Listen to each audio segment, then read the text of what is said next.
Hello friend, आपका स्वागत है ब्रिलियंट नॉलेज एकेडमी पर। आज हम संख्या पद्धति का पार्ट 3 पढ़ेंगे।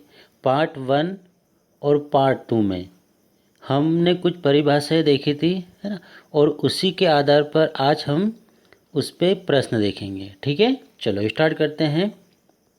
पहला प्रश्न, सबसे छोटी अभाज्य संख्या कौन सी है ना। तो सबसे छोटी अभाज्य संख्या क्या है आपकी, तो वो है आपकी 2। हो गया क्लियर। तो सबसे छोटी अभाज्य संख्या कौन सी है, 2 है। हो गया क्लियर। चलो दूसरा क्वेश्चन, संख्या 2 और 3 है, क्या परिमेय संख्या है, अपरिमेय संख्या है, प्राकृत संख्या या फिर अभाज्य संख्या है। ठीक है, यहाँ पे आपको 4 दे रखे हैं। ठीक है ना, ABCD करके दे रखे हैं आपको, उसमें से आपको आंसर ढूंढना है।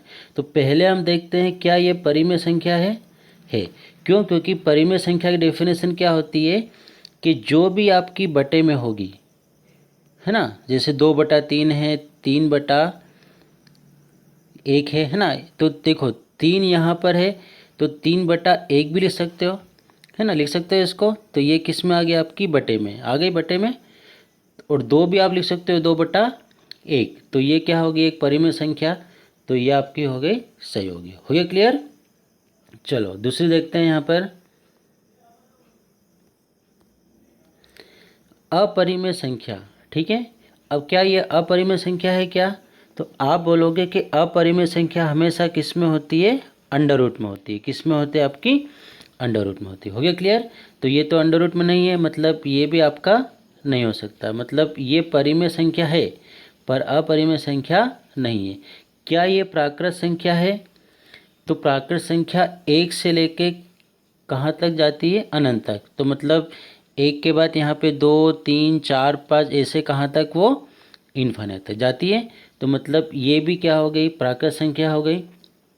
क्या ये अभाज्य संख्या है, तो अभाज्य संख्या देखो 2 अभाज्य संख्या है ना, और 3 भी क्या आपकी अभाज्य संख्या है। तो इसलिए ऑप्शन क्या होगा, पहला A, C और D।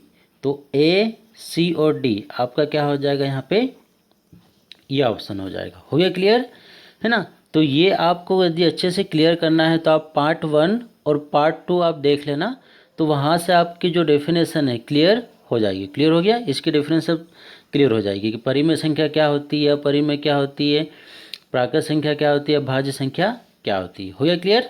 चलो आगे बढ़ते हैं हम अगली स्लाइड पर।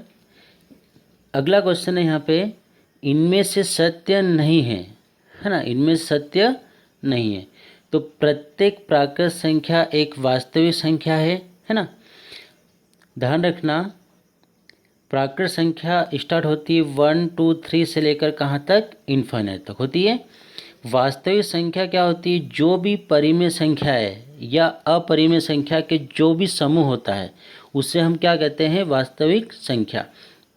अब चूंकि आपको पता है कि सभी प्राकृतिक संख्या एक परिमेय संख्या होती है ना।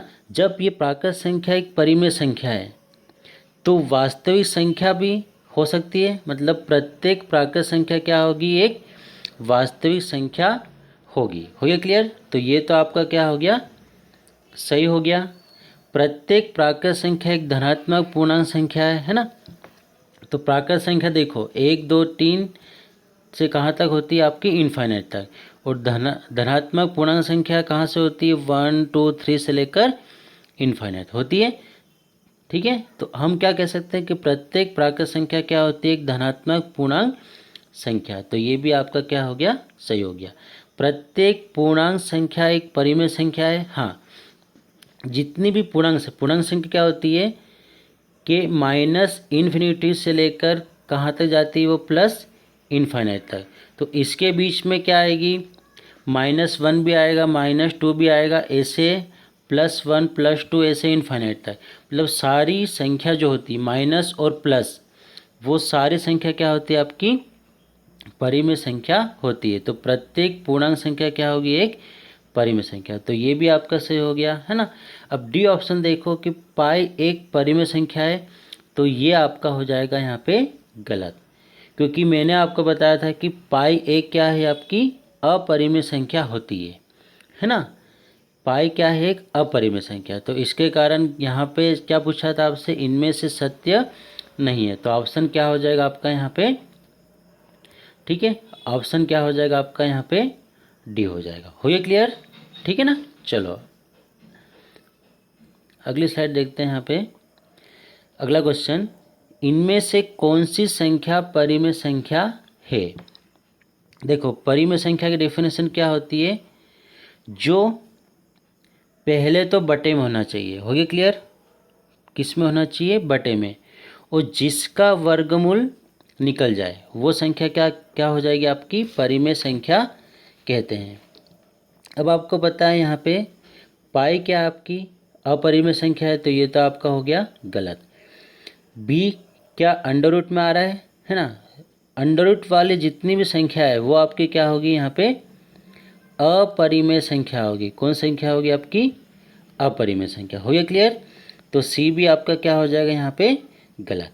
अब देखो डी, देखो यहाँ पे अंडर रूट में है, पर 64 का वर्गमूल कितना मिलता है यहाँ पे 8, और 8 को क्या ऐसे लिख सकते हो 8/1, और ये क्या हो गया आपकी, क्योंकि मैंने बताया था कि परिमेय संख्या हमेशा बटे में होती है ना, तो 8/1 ये बटे में आ गया, तो मतलब आंसर क्या हो जाएगा आपका डी।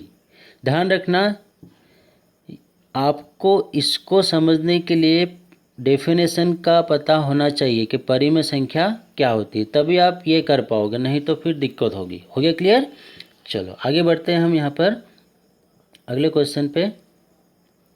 हाँ, अब यहाँ पे दे रखा है इनमें से कौन सी संख्या अपरिमेय संख्या। अब अपरिमेय संख्या जो अंडर रूट में होती है, तो देखो यहाँ पे सभी संख्या आपकी अंडर रूट में दे रखी है, पर इसको हम कैसे कर सकते हैं ना, यहाँ पे देखो क्यूब के ऊपर क्या है, यहाँ पे सॉरी वर्ग के ऊपर क्यूब है ना, मतलब 64 को ऐसा लिखो कि जिसकी पावर कितनी हो जाए 3। तो 4 की पावर 3 की पावर कितना लिखा मैंने 3 लिख सकता हूँ इसको मैं, है ना। क्या लिख सकता हूँ 1/3, क्या लिखूँगा 1/3। तो 3 से 3 क्या हो गया आपका कट गया। तो ये 64 का क्यूब 64 का घनमूल कितना होता है आपका 4। तो ये तो क्या होगी, ये तो आपकी एक परिमेय संख्या हो गई, है ना।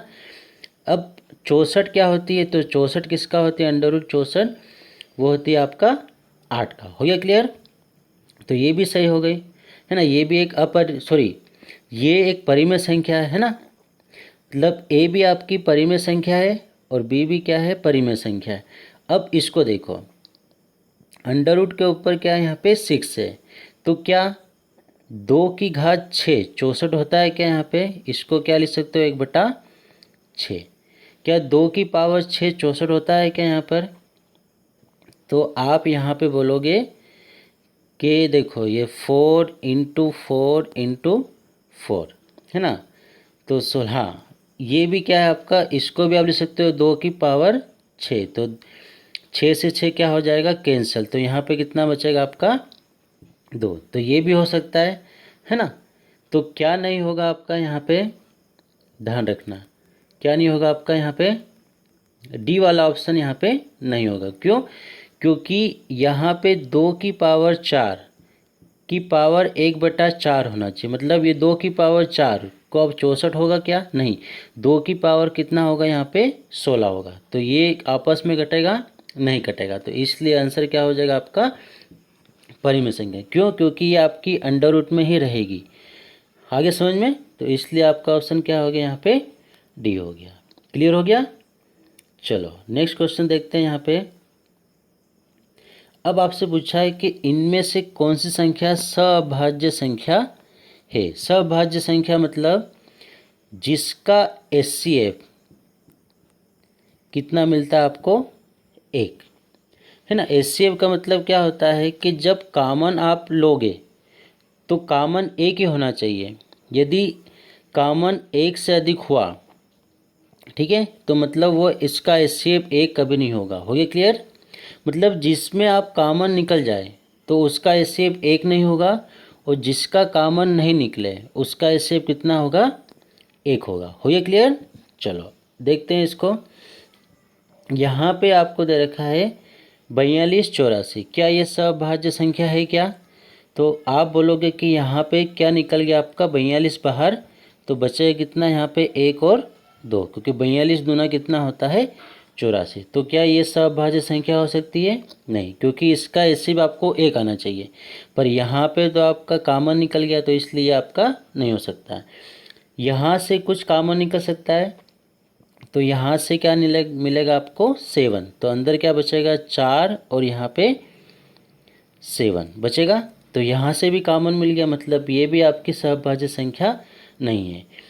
13 और 78 में से मिलेगा, तो यहाँ से क्या मिलेगा आपको 13, तो यहाँ पे बचा 1 और यहाँ पे बचा कितना, ये बचा आपका यहाँ पे 6, तो यहाँ से भी 13 कॉमन मिल गया, मतलब ये भी आपका नहीं होगा। अब 13 और 23 में देखो, यहाँ पे कुछ भी कॉमन आपका नहीं मिलेगा, और जब कॉमन नहीं मिला है तो इसका एसेप कितना हो जाएगा, इसका एसेप हो जाएगा 1, तो आंसर क्या हो जाएगा आपका डी वाला। और डी वाला इसको क्या बोलोगे कि ये क्या है, आपकी सभाज्य संख्या है। हो गया क्लियर? ठीक है, चलो अगला क्वेश्चन देखते हैं हम यहाँ पे। अब यहाँ पे आपको बोला है इनमें से कौन सी संख्या द्विअभाज्य संख्या है। अब द्विअभाज्य संख्या क्या होती है, तो आप पार्ट 1 और पार्ट 2 में उसको देख लेना। कुछ परिभाषा दे रखी है, यदि आपको परिभाषा पता होगी तो आप सभी क्वेश्चन इजीली कर पाओगे। हो गया क्लियर? तो द्विअभाज्य संख्या क्या होती है कि जिनके बीच का अंतर कितना होता है, 2 होता है, तो वो संख्या क्या कहलाएगी आपकी द्विअभाज्य संख्या। समझ में आ रहा है? द्वि का मतलब क्या होता है 2, अंतर जिसमें 2 होगा वो आपकी क्या कहलाएगी द्विअभाज्य संख्या कहलाती है। अब ए में देखो, क्या अंतर 2 का है, तो आप बोलोगे अंतर कितना का यहाँ पे 5 का। 13 में से 8 घटा तो कितना हो गया 5, तो ये आपकी नहीं हो सकती है।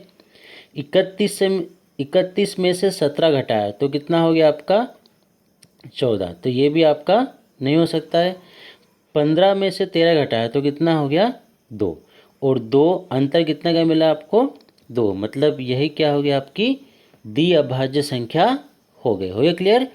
अब चौथा देख लो, चौथे में अंतर कितने का 10 का, तो ये भी आपकी द्विअभाज्य संख्या नहीं होगी। हो गया क्लियर? तो आंसर क्या होगा आपका सी वाला आपका यहाँ पे आंसर होगा। ठीक है, चलो अब अगला क्वेश्चन। अब यहाँ पे देखो, आपसे बहुत पूछा है सरल क्वेश्चन, 1 से 100 के बीच कितनी अभाज्य संख्या होती है। तो मैंने आपको बताया था कि 1 से 100 के बीच कितनी अभाज्य संख्या होती है, तो वो होती है आपके यहाँ पे 25, है ना। तो आप पार्ट 1 और पार्ट 2 आप देख लोगे तो आपको समझ में आ जाएगा कि अभाज्य संख्या क्या होती है और कितनी होती है ना, और सबसे छोटी कौन सी होती है, सबसे बड़ी कौन सी होती है ना, तो आपको सब वहाँ पे समझ में आ जाएगा। हो गया क्लियर? तो आज के लिए इतना ही, है ना। अब अगला पार्ट में लेके आऊँगा नेक्स्ट वीडियो में। ठीक है, थैंक यू, धन्यवाद।